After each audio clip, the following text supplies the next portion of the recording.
Salut à tous, j'espère que vous allez bien, c'est Romain et on se retrouve aujourd'hui pour parler Mercato, ça fait longtemps et pourtant Mbappé a mis une pression monstre sur sa direction il y a 15 jours et même sans cet épisode, on sait qu'il faut s'attendre à voir un PSG actif cet hiver et l'été prochain pour combler les manques identifiés et surtout exposés aux yeux du monde par Christophe Galtier en conférence de presse depuis la fin août et par aussi Luis Campos dans sa fameuse interview sur RMC. Alors installez-vous, on va parler de Mercato. Toute cette intro sert à rien puisqu'on va parler d'un joueur qui ne sera libre qu'en 2024. Allez, c'est parti.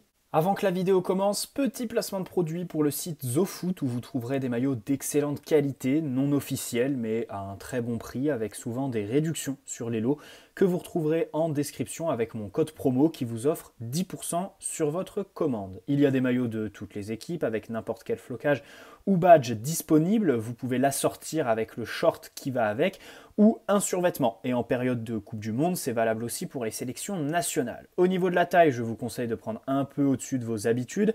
Ça taille petit, mais il y en a pour tout le monde. Il y a aussi de la NBA et de la Formule 1.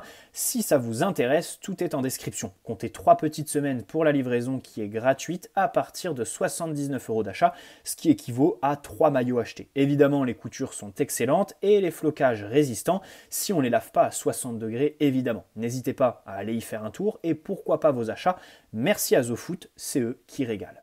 Vous l'avez sûrement vu passer sur vos réseaux sociaux, c'est d'ailleurs un fléau, les compilations de gestes techniques, acrobatiques de très jeunes joueurs qui se retrouvent donc surmédiatisés assez tôt. C'est le cas d'Hendrick au Brésil, qui est déjà vu comme un crack là-bas, mais surtout au sein des plus grandes institutions du football européen. Le Real Madrid depuis au moins 10 mois, le Barça et plus récemment le PSG, qui m'a donc poussé à allumer la caméra aujourd'hui, parce qu'avec Luis Campos aux manettes, évidemment que ce genre de rumeurs assez locales sur des pépites absolues, je pense qu'il faut y apporter un petit peu plus d'importance que sous Leonardo et les autres directeurs sportifs quand on connaît la politique de Luis Campos. Alors d'abord, faisons un point, j'en profite, sur le secteur offensif du PSG, renforcé cet été avec Hugo Ekitike, Carlos Soler sur le tard, mais surtout par le retour en force du duo Neymar-Lionel Messi. Des débuts très fructueux parce qu'on plantait but sur but, ensuite beaucoup de matchs qu'on gagne par la plus petite des marges, et là, Ajaccio, Maccabi Haïfa, on a enfin retrouvé un rythme de croisière, une espèce de surperformance. D'ailleurs, Carlos Soler a brisé une statistique qui était un petit peu inquiétante, on peut la prendre comme on veut, hein. Certains diront que c'est pas important de voir en réalité les 3 attaquants d'une équipe marquer quasi l'intégralité de ses buts. D'autres s'inquiéteront de cette fameuse statistique. Le PSG n'avait plus marqué par l'intermédiaire d'un autre joueur que la MNM depuis le 3 septembre, Nuno Mendes contre Nantes. Et donc Carlos Soler a brisé ça sur son entrée face au Maccabi Haïfa. Entrée en tant que relayeur d'ailleurs, en plus de toutes les occasions que se crée Fabian Ruiz dans ce nouveau système. Donc on va parler de ça aussi dans cette vidéo. Bon, Neymar Messi marche sur l'eau, pas de problème, je les mets dans le même sac, surtout parce que la Coupe du Monde va être très très importante pour les deux. Ils sont susceptibles de la remporter, peut-être le Brésil de Neymar est plus favori que l'Argentine de Messi. Dans tous les cas, comment est-ce qu'ils vont en rentrer au mois de janvier ? C'est toute la question et aujourd'hui, personne ne peut y répondre. On espère bien sûr qu'ils garderont la même dynamique. Bon, Mbappé, il a retrouvé son côté gauche. Comme je disais dans ma vidéo d'hier, le retour de Nuno Mendes va poser un petit problème d'occupation de l'espace parce qu'avec sa blessure, Galtier était libéré. Bernat jouant plus bas, ayant moins d'abattage athlétique et physique. Et puis surtout avec Neymar en tant que relayeur qui a accepté de descendre d'un cran pour libérer un petit peu Mbappé. Nuno Mendes va venir lui marcher dessus, si on peut grossir le trait. Donc le plus important, c'est ceux qu'on a recrutés. Ekitike, une 30aine de millions d'euros, quelques entrées, une titularisation contre Nice qui n'était pas fameuse. On se souvient, il était un petit peu perdu parce que émotionnellement, il était sûrement en perdition dans la mesure où il voulait absolument toucher le ballon alors que c'est pas du tout le rôle qu'on attend d'un remplaçant de la MNM. Il devait rester haut pour fixer la défense et puis au final, il était assez mobile sur la largeur mais aussi il décrochait, ce qui faisait qu'il s'y perdait complètement. Hein, voilà. Ensuite, bon, quelques entrées, pas fameuses, même si contre le Maccabi hier, avant-hier pardon, il a quand même fait une belle entrée. avec une première frappe bien réussie. La seconde, le duel manqué. Là, c'est vrai qu'il y a une touche en trop provoquée par un contrôle mal dosé. Bref, dans tous les cas, du temps pour Ekitike, c'est évident. Peut-être même un prêt. Moi, en fait, sur ce recrutement, je me dis, poser 30 millions sur ce mec, alors que, en fait, c'est pas du tout le pivot qui était recherché. C'est même quelqu'un qui a besoin d'un pivot pour performer, comme Mbappé. Les mettre alors que on pouvait recruter, par exemple, alors celui qui était indiqué, c'était Scamacca. J'ai pas trop compris. Voilà. Vraiment, Ekitike sans recruter le pivot à côté, ça n'avait pas trop de sens. Et c'est ça que je critique un petit peu. Maintenant, un joueur aussi jeune, aussi talentueux, c'est sûr que sur les 2 prochaines années, il y a moyen qu'il explose si on lui fait un petit peu plus confiance, qu'on lui donne plus de temps de jeu et surtout la possibilité d'installer une vraie dynamique, comme Vitinha, Fabian Ruiz et même Renato Sanchez dernièrement, qui a enchaîné 2 titularisations. Tout de suite, on voit ses qualités, tout simplement. Voilà. Carlos Soler, bon alors là c'est un peu plus compliqué parce qu'il vient de Valence, tu sens qu'il y a peut-être une magouille d'agents derrière tout ça pour rééquilibrer leur compte, peut-être par rapport à l'opération Gonzalo Guedes qui était étalée sur plusieurs années. Bref, dans tous les cas, il est arrivé alors qu'il voulait faire toute sa carrière là-bas. Des entrées de 2-3 minutes, hein, c'était souvent lui qui était le fameux remplacement de la 86e, 87e de Christophe Galtier, en gros qui servait à rien. À chaque fois, il a réussi, par ses qualités techniques, à trouver des bonnes passes, des angles de tir, ou alors faire une bonne course. On pense à celle contre la Juventus de Turin. Et puis, la titularisation arrive contre Reims, ensuite contre Ajaccio. Alors là, il se fait bouffer complètement parce qu'on joue déjà à 3 au milieu et que Lionel Messi décroche beaucoup. Et puis contre le Maccabi, cette belle entrée. En tant que relayeur, où il a montré qu'il était capable d'apporter aux abords de la surface. J'en viens à ce problème, cette espèce de problème, la MNM dépendance, qui a marqué, je crois, 40 de nos 50 buts jusque-là cette saison. C'est évidemment énorme, surtout qu'en plus, sur les autres buts, la moitié du temps ou les 3/4 du temps, c'est un membre de la MNM qui est à la passe décisive. Donc bon, comme Lionel Messi sur Carlos Soler mardi soir par exemple. Mais dans tous les cas, moi, je fais partie des gens qui s'en inquiètent pas trop parce que avec ce système à 3, je pense déjà que Fabian Ruiz est en manque de réussite, mais qu'il va clairement finir la saison avec 5-7 buts. Il l'a d'ailleurs montré à Naples. Il a quand même à chaque match une vraie occasion. Enfin, je suis désolé, ça change de Paredes, qui se crée une occasion tous les 3 matchs, et c'était même pas une occasion, parce qu'à chaque fois, ça dévissait. Lui, Fabian Ruiz, ok, il a sa frappe dévissée par match. Il en a une. Mais il a aussi une occasion très franche, comme la frappe enroulée somptueuse contre Ajaccio, le contrôle où il se force à jouer pied gauche contre le Maccabi Haïfa. C'est évidemment les défauts de vouloir jouer avec Fabian Ruiz mauvais pied sur ce côté droit. Vitinha, c'est celui qui doit le plus progresser dans ce domaine-là, avec Marco Verratti, mais bon, je crois qu'avec lui, on s'est résigné. Vitinha, c'est clair qu'il a une frappe trop molle. Sur l'action de Neymar contre le Maccabi, où il fixe un petit peu trop, jusqu'à oublier Mbappé, mais surtout Vitinha. Il le sait, Neymar, que Vitinha, il n'a pas une finition extraordinaire. Il faut absolument qu'il bosse là-dessus. C'est un vrai axe de progression. C'est ça qui est intéressant, parce qu'avec ce joueur, il y a vraiment des axes de progression. Et puis, bon, Achraf Hakimi doit retrouver de la lucidité. Nuno, c'est quelque chose qui va lui coller s'il n'y remédie pas. Il faut qu'il fasse des statistiques. Je ne m'inquiète pas trop de cette MNM dépendance. Mais dans tous les cas, le PSG doit recruter, je pense, oui, un pivot déjà. Mbappé a raison. Et ensuite, un joueur qui est capable d'aller chercher les 1 contre 1, de mettre un petit peu d'explosivité, de percussion, prise de profondeur, tenir la ligne de défense adverse assez basse.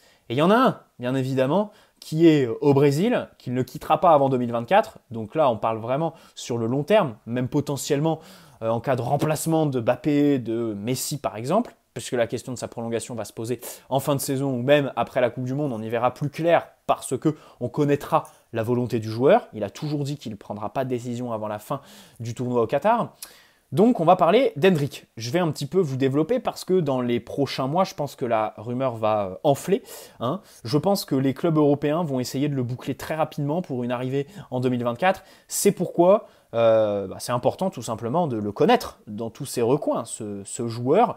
Donc, les rumeurs d'abord, qui viennent de UOL et Sporté, des médias locaux brésiliens. Le PSG est prêt à offrir 30 millions d'euros.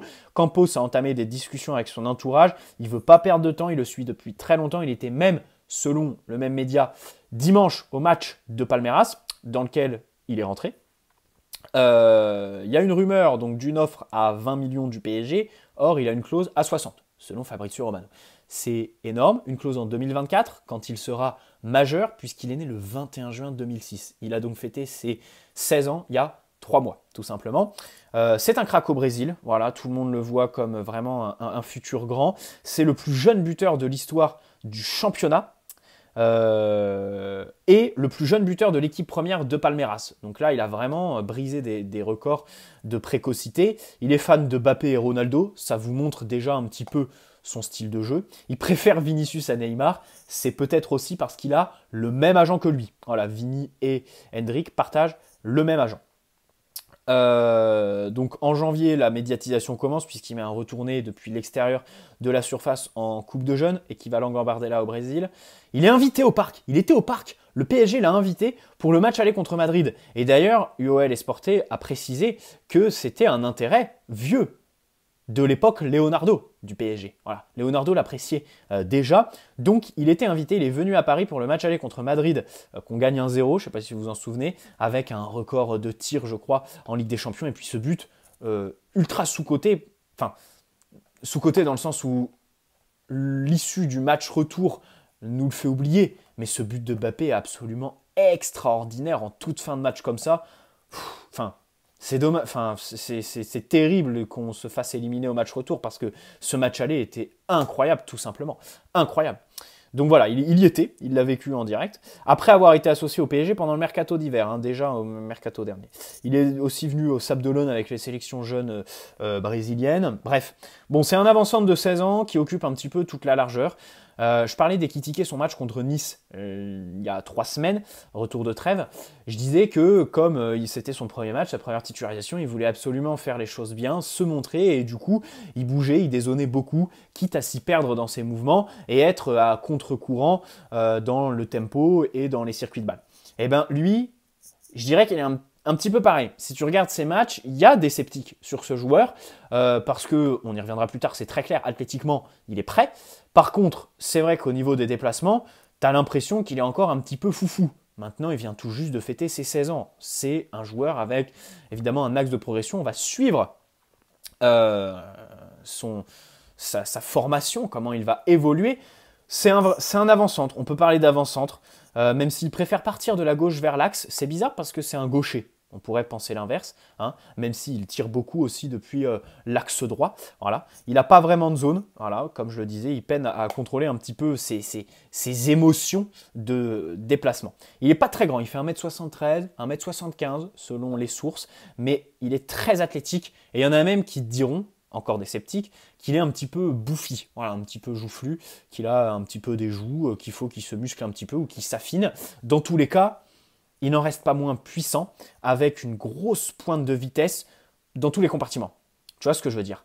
Tu as des joueurs comme Danilo qui sont peu rapides sur les premiers appuis, mais une fois lancés, sont capables de couvrir une prise en profondeur, de contenir un joueur assez rapide, voilà, une fois lancé. Lui, dans toutes les phases de jeu, il est super rapide. Pointe de vitesse, toujours des bons appuis bien toniques. Les changements de rythme, avec ballon et sans ballon, il est excellent. Il peut faire aussi de longues courses, remonter le terrain, puisqu'évidemment, c'est un contre-attaquant hors pair. Et même dans les airs, 1m73, il a de la puissance. Il réussit à dominer ses adversaires. Alors après, tout ça est à relativiser, hein, parce que bon, en ce moment, il joue les défenses du Brésil. On sait que c'est un pays football. Enfin, les défenses ne sont pas aussi développées qu'en Serie A ou qu'en Ligue 1, puisque justement chez nous elles sont très rugueuses et les mecs sont très grands. Voilà. Il aime bien rester devant, ça c'est important pour le PSG, comme je disais qu'il y a besoin donc d'un attaquant dans ce registre. Il aime bien être au contact des centraux. C'est quelqu'un qui va aller chercher le vis-à-vis pour le prendre épaule contre épaule, le prendre de vitesse, chercher l'intervalle entre les deux centraux, aller chercher aussi le dribble. Ça n'en reste pas moins un Brésilien. Il est petit, il a une fréquence d'appui très importante. Il touche beaucoup de fois le ballon sur ses conduites de balle. Il le garde très proche de ses pieds et donc son centre de gravité étant plus bas, il est un bon dribbleur. En plus d'être explosif pour pouvoir concrétiser tout ça, bien évidemment, par des longues courses, repiquages, si je peux parler comme ça, dans l'axe. Bref, il attaque très bien la profondeur. Voilà. Il est très solide à l'épaule contre épaule. Ça, c'est important parce que des joueurs comme Haaland et Mbappé, par exemple, et Haaland, on l'a vu récemment, quand ils ont des joueurs qui sont très costauds physiquement, tu vois le type de défenseur auquel je fais allusion. Par exemple, Mbappé contre Marseille, Mbemba qui fait un match exceptionnel. Bah, il n'aime pas ce genre de défenseur, tu vois. Ou alors contre Manchester City, je ne sais plus quel défenseur l'avait au marquage individuel, mais dans tous les cas, un défenseur un petit peu rugueux, et tout de suite, il va un petit peu s'empaler sur lui, ça va être compliqué. Bon, lui, Hendrick, il arrive à être tonique sur ses appuis et à tenir parce qu'il est très très développé. C'est la plus grande de ses qualités, surtout pour son âge. Pour 16 ans, être fini comme ça, par rapport par exemple à un Hugo Ekitike qui est tout fin, c'est vraiment exceptionnel. Pied gauche redoutable à la finition, mais aussi il peut utiliser son pied droit. Hein. C'est pas un Di Maria qui va toujours chercher à tirer pied gauche, toujours forcer pour revenir sur son meilleur pied. Il a une très bonne finition, toutes les surfaces du pied, à chaque fois bien attiré par le but aux abords de la surface. Il est capable aussi de temporiser parce que dos au jeu, dos au but, il est capable de tenir le ballon très très bien, que ce soit par des décrochages entre les lignes ou alors dans la surface en tant que pivot. Et oui, pour se retourner, très bon pareil. Pour être un relais un petit peu dans la construction, il est aussi très intéressant. Son activité défensive est plutôt bonne, il presse bien. Et il aime attaquer les milieux adverses, voilà, les prendre par derrière pour leur chipper le ballon. Ça, c'est un petit peu sa spécialité. Donc, ben, ça fait plaisir. Vraiment, c'est un profil que moi j'apprécie. Je vais le suivre et je vous invite à le suivre. C'est pour ça que je fais cette vidéo, pour bien le cerner. Bien sûr, c'est un Brésilien. Il peut faire des gestes de trop, hein, voilà, des espèces de sombrero quand il n'y en a absolument pas besoin. Même si ça fait du spectacle, bah, parfois ça nuit évidemment au bien-être des circuits de balle et à la simplicité de l'équipe. Bon, bref.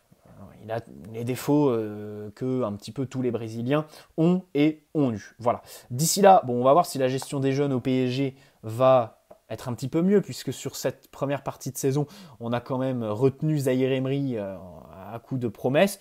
Bon, il a fallu qu'il attende là, la mi-octobre, pour voir un petit peu ses premières vraies apparitions, même si là, on ne peut pas trop se plaindre, il a quand même joué en Ligue des Champions une grosse dizaine de minutes. Donc ça fait plaisir pour lui, surtout que c'est un vrai crack. Et Ekitike, c'est l'exemple parfait évidemment, parce que tu l'as fait carrément venir et tu as même fait partir un joueur formé, tout ça pour ça. Parce qu'à l'instant T, bah, il joue peu, il apporte pas, il a toujours pas marqué. C'est compliqué, mais même si bien sûr, patience. Voilà. Moi j'ai vraiment confiance en lui, je mets une pièce sur lui bien sûr, plus que Carlos Soler bien évidemment. Bon, déjà parce qu'il est plus jeune aussi, hein, et parce qu'il connaît le championnat, il s'y adaptera plus facilement. Mais de l'autre côté, je pense que il faut prendre en compte le fait que Galtier, c'était une opportunité un petit peu inespérée pour lui, le PSG, et il est vraiment en quête de légitimité. On le voit dans sa communication. Voilà, il essaye de contenter tout le monde, de parler, de se livrer beaucoup, beaucoup pour se mettre les supporters dans la poche. D'ailleurs, coup de maître là-dessus. Tactiquement, avec les joueurs, pareil. Il joue un espèce de jeu d'équilibriste, de diplomate, voilà, qui aujourd'hui, je pensais que ça allait craquer au summum de la crise Mbappé, je pensais que ça allait craquer. Là, il a réussi quand même à retrouver un certain équilibre et ça fait très très plaisir. Mais dans tous les cas, voilà, il a une quête de légitimité qui fait qu'il ne va pas prendre le risque de faire des changements un petit peu osés, on va dire, en cours de match, tout simplement. Peut-être qu'en seconde partie de saison ou l'année prochaine, on va voir un Christophe Galtier plus débridé. Voilà pour la gestion des jeunes. J'attends un petit peu de voir, parce que c'est vrai que avec Christophe Galtier, on le savait dès le début des rumeurs, on allait avoir affaire à un coach différent des autres, voilà, qui allait à ses débuts avoir un besoin évidemment de reconnaissance plus grand que n'importe quel autre coach. Voilà. Dans tous les cas, Hendrick, je vous invite à suivre sa forme. Je crois qu'il a un petit peu moins de 100 minutes en pro actuellement, des entrées avec Palmeiras. Voilà, avec déjà des buts et des passes décisives délivrées. Donc ça fait plaisir. Et puis, on va voir ce que ça va donner, mais je suis je ne serais pas curieux de voir l'été prochain une course PSG, Real, Barça, même club anglais, Manchester City, comme ils avaient fait avec Gabriel Jesus, le déloger très rapidement. Bref, bonne soirée à tous, n'hésitez pas à poser un like, et puis on se retrouve bien sûr très rapidement pour parler un petit peu plus court terme, voilà, avec le dossier notamment du défenseur central pour le mercato hivernal 2023. Ciao les amis.